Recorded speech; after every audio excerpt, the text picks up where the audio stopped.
Hey guys, let's talk about tonight's awesome episode of Scandal. Wow, I enjoyed it. There was so much that went down in this episode right off the top. So, of course, we have the meeting with Jake and Papa Pope in prison, and he brings up Lazarus 1, and he's accusing Papa Pope of working with somebody on the outside trying to get this next plan in action.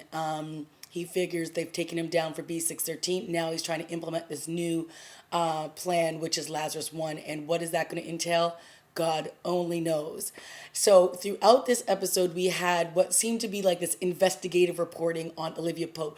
We saw all these really cute pictures of her as a baby growing up through school as a teenager, going to university, her successes, her ambition, and of course, in the piece, they're talking about how her father wanted to raise his daughter to become somebody who was equally as successful as any white man in America. And they kept using this thread throughout the piece, saying, that Olivia was very ambitious and she set her sights on being in the White House from a very young age, and she would do whatever she could to get there. She dated all these older men. She dated like men in the political realm that were doing well for themselves, and then she finally set her sights on the president. So they were just going all out on Olivia in this episode.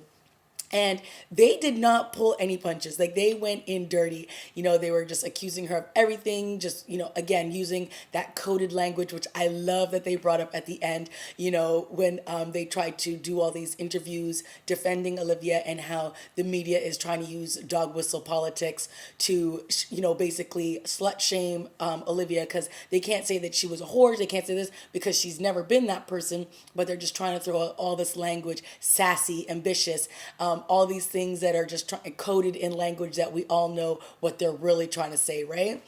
So even when one of the senators goes in to talk to the president, he's basically like telling him to reverse the Brandon bill, and he goes, Nick, if you're gonna step out on your wife, next time hook up with somebody who really supports the party or is more in line with our political beliefs. And he's like, what is that supposed to mean? And I'm like, I think we all know what that's supposed to mean.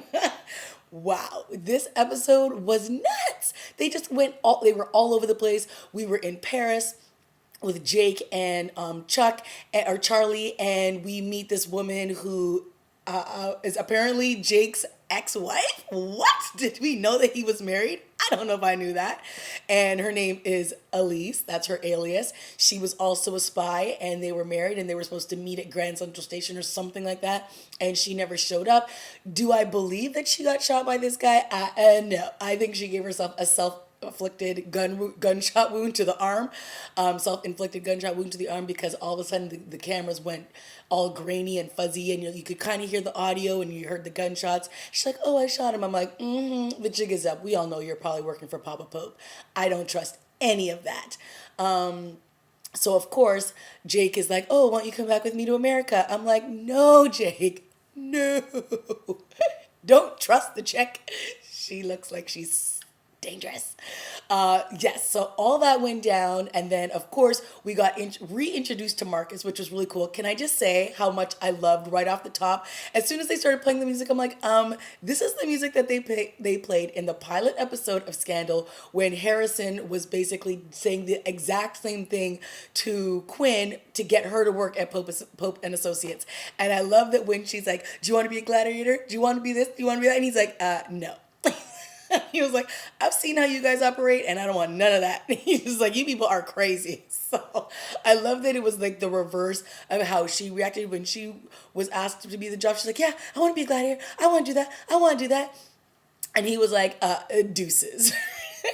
But then, of course, he needs a job. He needs to make some money. So he showed up back at Pope and Associates, and he was ready to start working.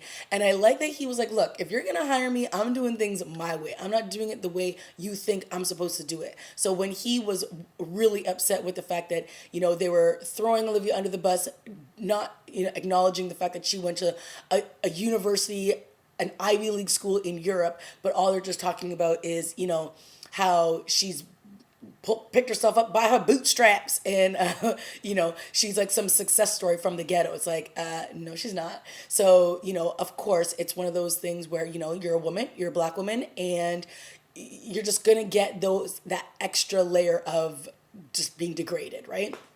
So that scene, okay, I know I'm kind of all over the place, but this episode was just, there was so much. I'm just trying to remember everything. But that scene when Olivia is on the phone with Fitz and he wants to talk to her obviously about the Brandon bill, but she doesn't even let him get a word in because she's like, I've been sitting here and I've gotten all these death threats and I've gotten all these threats, at least 1,000 on this page about that from people that want to kill me or rape me. And she's like, why is it that the first thing that men want to do to a woman is, to show power is to rape her? And she's like, do you think that they would think the same way if I told them I had a gun and that if they knew that I was kidnapped and that I would never let another man touch me again? Like, it was just, that moment was like for real, that point where it's like, again, women are always, it's like the Monica Lewinsky thing. Of course, the president was equal parts in that, and she just got destroyed.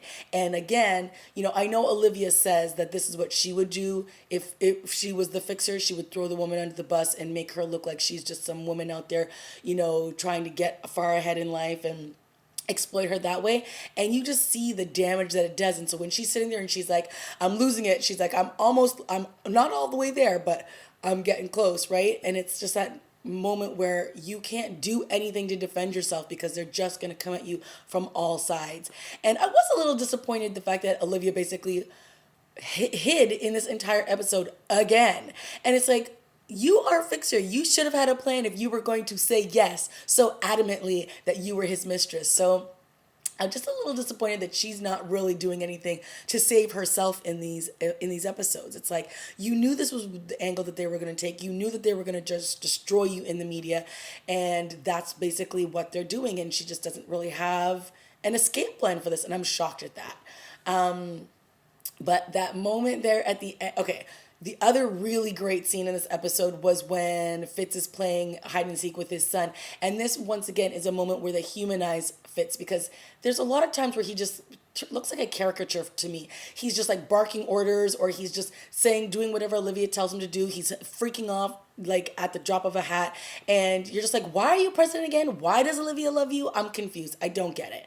And that moment when he's in his bedroom and he's playing hide and go seek, and you just see his little feet hiding behind the drape was absolutely adorable. And then Melly comes in and they just have this really nice moment. They don't really say much, but she just says, look, I won't hurt you if you don't hurt me. Like, we're done with the fighting. And you just know that is not going to be true, but they say it to each other and it feels like a real authentic moment.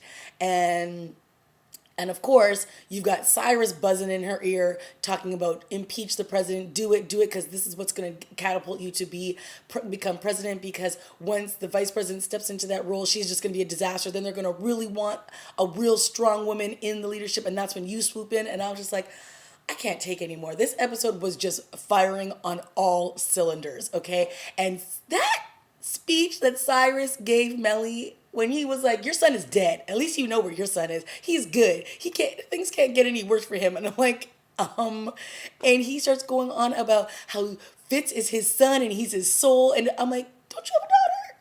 Didn't you adopt a little girl? What's going on here? And he's talking about Fitz being in 1600 Pennsylvania Avenue and he can't get to him, and that all these vultures are trying to destroy him and get at him, and he would do anything I was just like, what is happening? And Melly's reaction was like, get out. I was like, right. Cyrus has lost it, okay? And then he quits Melly's campaign. I mean, it was just nuts. This episode was nuts, okay? There was so much happening. There was so much. And then to top it all off, Fitz goes in his motorcade to Olivia's place. I mean, seriously, they're all like, oh, he's doing an unscheduled visit somewhere. Oh, it looks like he's going down the street where his mistress lives. Boom, he comes up, the elevator door opens, his security's all around. She's like, what are you doing? And then he's like, guys, turn around, I'm going to kiss my girlfriend. I'm taking my girlfriend out. I'm like, big pimpin'. I'm like, what is going on? The two of them walk hand in hand out of the house into the limousine. I mean, what? And of course, how does the episode end? With Melly walking into the caucus, talking to the ladies, and she's like, yeah, I know I called this meeting late, but I want to talk about impeaching my husband. I was just like, Game on. I mean, this episode was nuts. And I loved every second of it. Oh my goodness. So the president's going to be impeached. Olivia's still getting thrown under the bus. Jake is bringing home his ex, who I do not trust to save my life.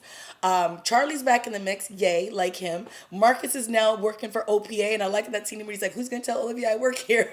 And Huck is like, I will. I'm already crazy. She won't try to come after me. And it's just like a cute moment where finally, like, it feels like the people at OPA are doing something. But wow, what an episode. Unbelievable. I'm liking it. All right, guys, that is it for me. Let me know what you thought of this week's episode. Leave a comment, like, and subscribe, and I will definitely see you guys next week. Bye.